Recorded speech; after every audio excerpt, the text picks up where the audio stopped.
서울의 평범한 어느 아침, 초여름 햇살이 아직 강렬해지기 전 강남의 한 고급 자동차 쇼룸에서 개점 이후 가장 특별한 순간 중 하나가 조용히 펼쳐졌습니다. 톱스타의 방문도 아니었고 억 단위 계약 체결도 아니었습니다. 사람들의 시선을 끈 건 흰 셔츠에 머리를 높게 묶은 한 소녀가 뜨거운 붕어빵 봉투를 손에 들고 쇼룸에 들어서는 모습이었습니다. 경호원도 스타일리스트도 없이 조용히 들어온 그녀는 아무런 홍보도 없이 그곳을 가득 채운 놀라움과 감동의 중심이 되었습니다. 그녀는 바로 효정입니다. 하지만 사람들을 더 놀라게 한 건 그녀의 등장 자체가 아니라 그 이후의 행동과 그 안에 담긴 이유였습니다.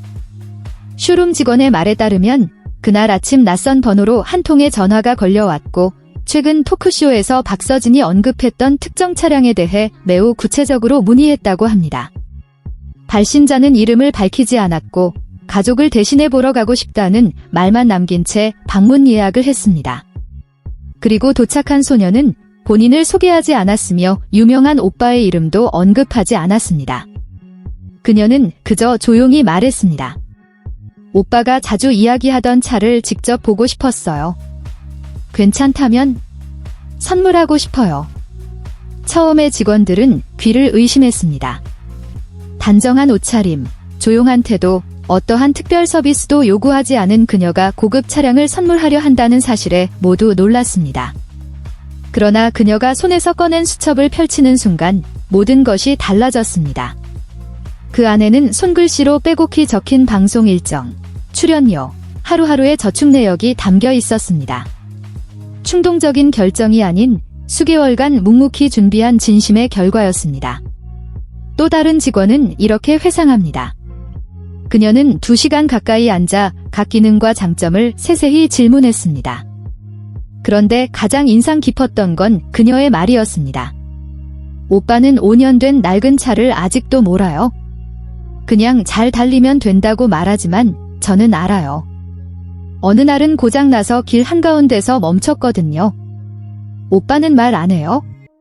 제가 걱정할까 봐에 그래서 저는 다른 방식으로 그 걱정을 대신 말하고 싶었어요. 사람들은 말합니다. 가족의 사랑은 과시할 필요가 없고 때로는 예상치 못한 순간에 가장 진하게 드러난다고. 어떤 이는 차를 사서 자랑하고 SNS에 올리고 관심을 끌고 싶어 합니다. 하지만 효정은 오히려 그런 주목을 거절했습니다. 그녀는 말했습니다. 이건 우리 가족 이야기예요. 저는 그냥 동생일 뿐이에요. 그럼에도 불구하고 이 이야기는 빠르게 퍼졌습니다. 한 쇼룸 직원이 내부 포럼에 올린 이야기 하나가 순식간에 SNS 전역으로 퍼졌고 많은 이들이 살림남 제작진에게 사실 여부를 묻기 시작했습니다. 처음에는 모두 루머라 여겼지만 박서진 본인이 팬이 보낸 메시지와 쇼룸 사진을 통해 상황을 알게 되면서 확인되었습니다. 매니저에 따르면 그는 처음 사진을 보고 약 1분간 아무 말이 없었고 이어서 조용히 한마디 했다고 합니다. 이 녀석 진짜. 이후 특별 방송에서 최근에 마음이 가장 약해진 순간은 언제였냐는 질문을 받았을 때 박서진은 잠시 말없이 있다가 이렇게 말했습니다. 동생이 저를 위해 준비한 선물 중엔 값보다 마음이 더 큰 것들이 있어요.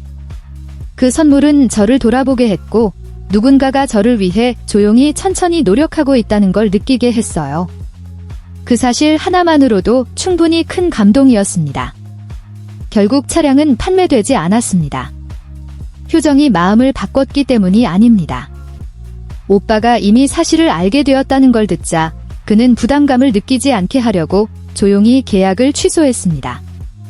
대신 그녀는 연한 파란색 펜으로 한 글자씩 또박또박 쓴 손편지를 남겼습니다. 오빠가 차가 필요 없다면 그 돈은 아껴둘게요. 언젠가 오빠가 약속했던 로드트립을 갈 그날을 위해서요. 그땐 제가 운전할게요. 사람들은 보통 예능인이라면 화려한 발언이나 패션 혹은 스캔들로 놀라움을 주길 기대합니다.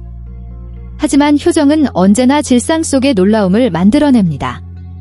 김치 한 통, 손글씨 카드, 직접 뜬 목도리, 그리고 이번엔 아무도 몰랐던 쇼룸에서의 조용한 한 걸음.